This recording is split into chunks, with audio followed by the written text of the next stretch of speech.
Hi children, welcome to grade 4 English and this is our session 6 in chapter 3 The Fisherman and His Wife. In our previous session we have learned a concept connection that is antonyms and synonyms, and today we are going to revise the same and we are also going to complete some workbook questions related to it. Yes, are you all excited? And come, let us get into our session. Children, before getting into our session, let's do an activity. All of you take your concept book and your English note. Yes? Children, go through the story, The Fisherman and His Wife, thoroughly, and you have to find an opposite and same meaning word from that story. Yes? You have to find opposite and same meaning words. Okay? You can find as much as you can, children. Yes, and after completing this you have to submit it on grade 4 English Google Classroom. And children, now we are moving on to our antonyms. Do you know what is an antonym? Yeah, the words that are having opposite meanings, we call them as antonyms. In this page you can see two different examples. Yes, near, far, low, high. Okay, the words that are opposite in meanings, we call them as antonyms. Children, in your concept book, all of you take page number 46. Okay, here they have given you some more examples about antonyms. Rough, smooth. The bark of the old tree was rough. We found many smooth rocks in the river. Rough, smooth. Clear, children? Yes, and we can see in this page how these antonyms are formed. Okay, how we can form some antonyms. Some antonyms are also formed by adding prefixes and suffixes. What is a prefix? Prefix is a syllable or word that is added before a particular word to change it into its antonym. And what is suffix? Suffix is a syllable or word that is added after a particular word to change it into its antonym. Clear, children? Now are you all clear about what is prefix and suffix? Yes. And now all of you see in this concept book page number 46, A1 is antonyms with prefixes. Okay.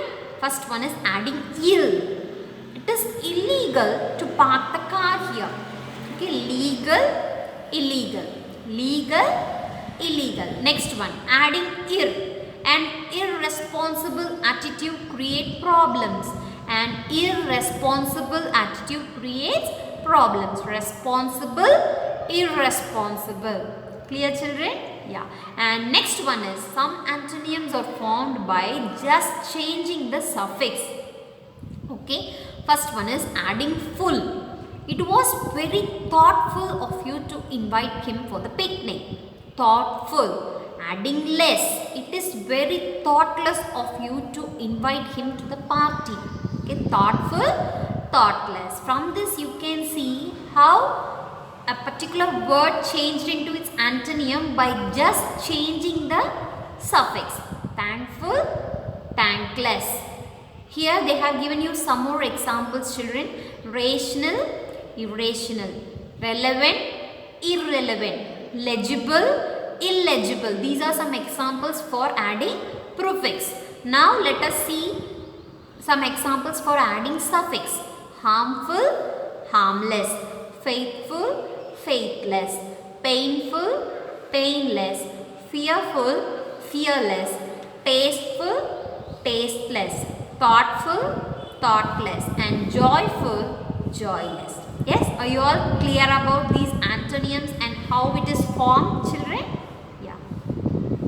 And now we are moving on to synonyms. Yes, what is a synonym? The words that are same or similar in meanings. We call them as synonyms. The words that are same or similar in meaning, we call them as synonyms. And children, in this chapter you are going to read so many different synonyms. Yes, in concept book all of you take page number 47, children. They have given you so many examples for synonyms. First one is try, attempt. Try, means when you are trying to do something. Okay, try. And another word for try, attempt. Build, building a house. What is another synonym for build? Construct. City, town. Emperor, emperor is a person who is ruling the country. What is another name for him? King.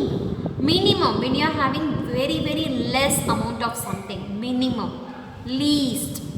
Talk, converse. Enough, when you are having very sufficient amount of something. Enough, sufficient. Look, glance. Look, glance. Allow, when you are allowing someone to do something, that is permit.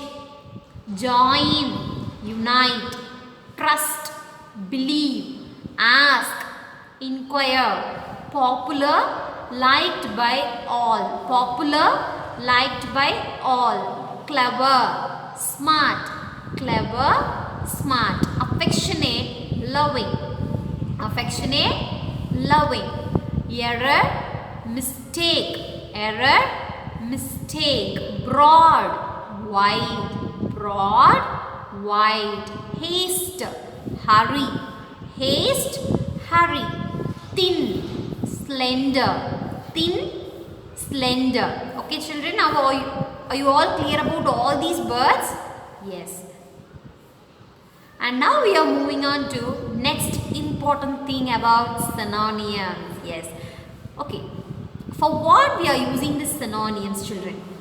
What is it useful for? Anybody know? Yes. Synonym is used in writing and speaking for making it very interesting and effective. Okay.